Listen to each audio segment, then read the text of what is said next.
Sound കേട്ടോ, ആ sound കേട്ടാലാണ് കേട്ടോ നമുക്ക് ഓർഡർ എടുക്കാനുള്ള പയ്യെ നമ്മുടെ അടുത്തേക്ക് എത്തുള്ളൂ. അതാണ് അവിടുത്തെ ഏറ്റവും വലിയ സ്പെഷ്യാലിറ്റി എന്ന് പറയുന്നത്.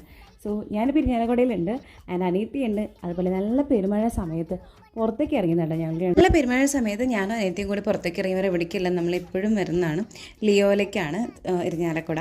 അവിടെ വന്നിട്ട് നമ്മൾ ഓൾമോസ്റ്റ് നമ്മളൊന്ന് കറങ്ങാൻ ഇറങ്ങിക്കഴിഞ്ഞാൽ ഫൈനലി എത്തുന്ന സ്ഥലമാണ്.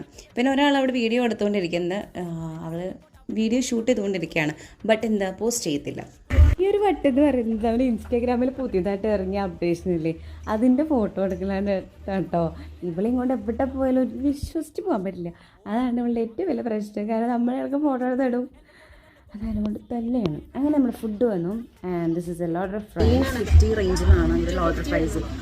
നല്ല ക്വാണ്ടിറ്റിയാണ്. 2 പ്ലേറ്റ് ഇതാണ് എപ്പോഴും ഞങ്ങൾ ഇവിടെ വന്ന് കഴിക്കാം. ഇതും കഴിക്കും. പിന്നെ ഏതാടി തവാറോട് ഇവിടെയാണ് പുറത്ത് വന്നു കഴിഞ്ഞാൽ എന്തെങ്കിലും കൊണ്ടുവരാൻ എടുക്കാറ്. നിങ്ങളെപ്പോൾ ആണെങ്കിലും തൃശ്ശൂർ നിങ്ങൾ വരാണെങ്കിലും ഇവിടെയാണെങ്കിലും ഞങ്ങൾ പുറത്തേക്ക് ഇറങ്ങി വന്നു കഴിഞ്ഞാൽ ഇവിടേക്ക് വരാനാണ്.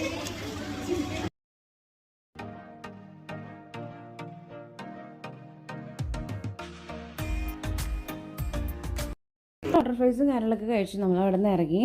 ആൻഡ് കുറച്ച് നേരം വീട്ടിൽ പോയിരുന്നോ എല്ലാം വർത്തമാനം പറഞ്ഞ് ഞാനും അമ്മയും കൂടി തിരിച്ച് ചാലക്കുടിയിലേക്ക് പോന്നു. ഇറങ്ങുമ്പോൾ ഒരു 9 മണിയൊക്കെ ആയിട്ടുണ്ടാവും. വീട്ടിൽ വന്ന് കഴിഞ്ഞപ്പോൾ എൻ്റെ കിളിയാ പോയി. ബിക്കോസ് രാവിലെ ചെയ്ത് കുറേ ഷൂട്ടിൻ്റെ സാധനങ്ങളൊക്കെ കട്ടിൽ ഇങ്ങനെ നിരന്ന് കിടക്കുന്നു. ഇതൊക്കെ ക്ലീൻ ചെയ്തിട്ട് നമുക്ക് ദിപ്പ് വരാൻ തേങ്ങുന്നു. ഓക്കെ, അപ്പോൾ അത്രേ ഉള്ളൂ. അപ്പോൾ ഇനി ഞാൻ പോയിട്ട് കിടന്ന് പറഞ്ഞിട്ട് നാളെ രാവിലെ ജോലിക്ക് പോകണം.